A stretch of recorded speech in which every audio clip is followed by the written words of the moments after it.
It's not often that I say this, but it's been a good couple of weeks for the music industry.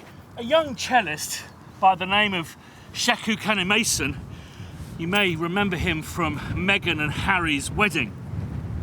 He shot into the charts, not just the classical charts, but the top 10, the top 10 album charts of all of the albums.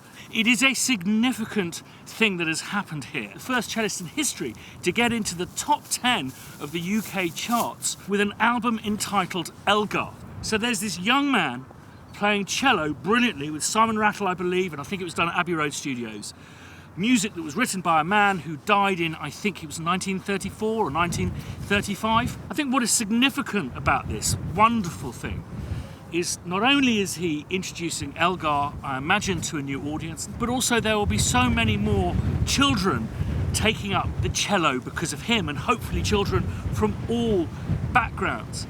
But for me, the really significant thing is he's unifying a diverse set of people, the existing Elgar lovers, the existing classical music lovers, with a whole new audience. This unity is what fascinates me about this brilliant news. The other great bit of news, and this is really kind of very rare for this kind of stuff to happen, is, and I'll read it so I don't get it wrong, that according to the PMA, there's some very good news. We have been informed today by Discovery Networks that in regard to performance rights, Discovery has decided that their US channels will remain operating as is under the traditional PRO performing rights model. More info here, which I've linked to down below. This is triumphant.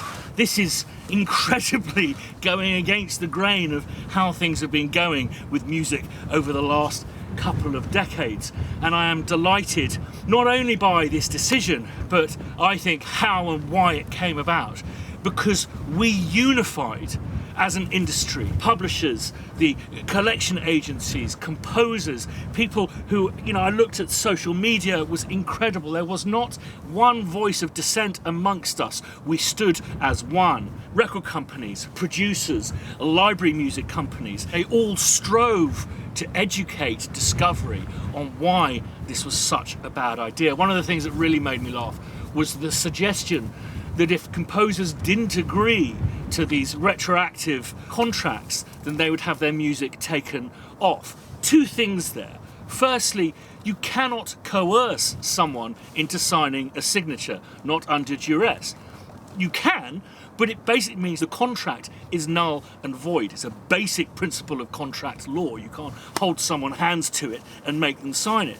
Secondly, I think the reality of replacing music that has been written to picture is that music editors, picture editors, cost more than composers. We simply don't get paid up front correctly.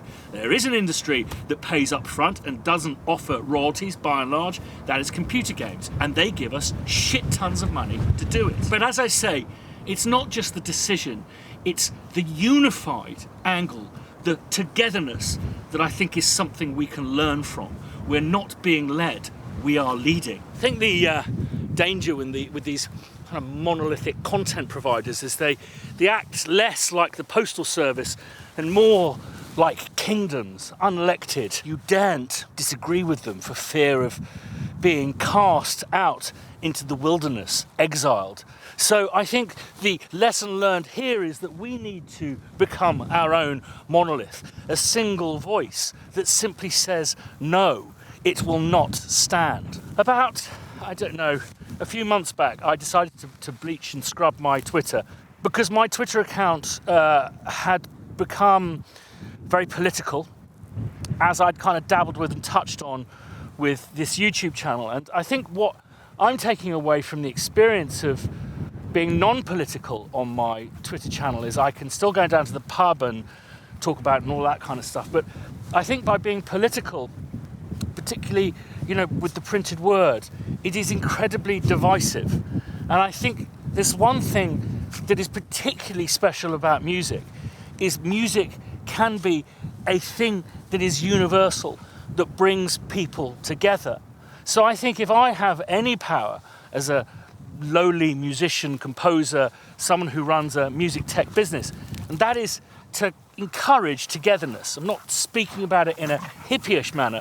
I'm talking about us creating an army with a single voice and ambition, and that is to keep music live, keep music brilliant, and keep it as a profession.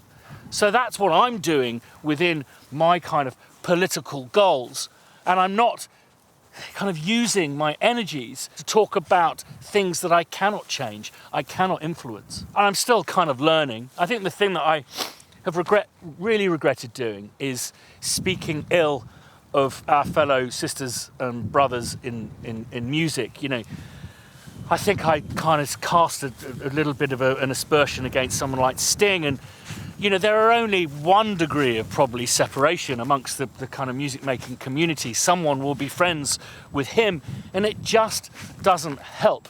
We should come together. As Sheku has shown us, you know, this album that's been bought in the UK, I can guarantee you it's been bought by Brexiteers, Remainers, young, old, black and white, female, male, blue and red, Manchester United, Manchester City. He has brought a disparate group of people together to celebrate excellence, to celebrate the spirit of music. It knows no boundaries. It doesn't have the language barriers. You know, what you can do in film is get part of the way there, but you can't show Jaws to a 3-year-old.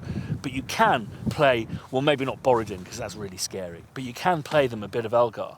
This is the power that we possess, this power of togetherness, of the magic of music and how it can stimulate change. Let's stop ripping each other off.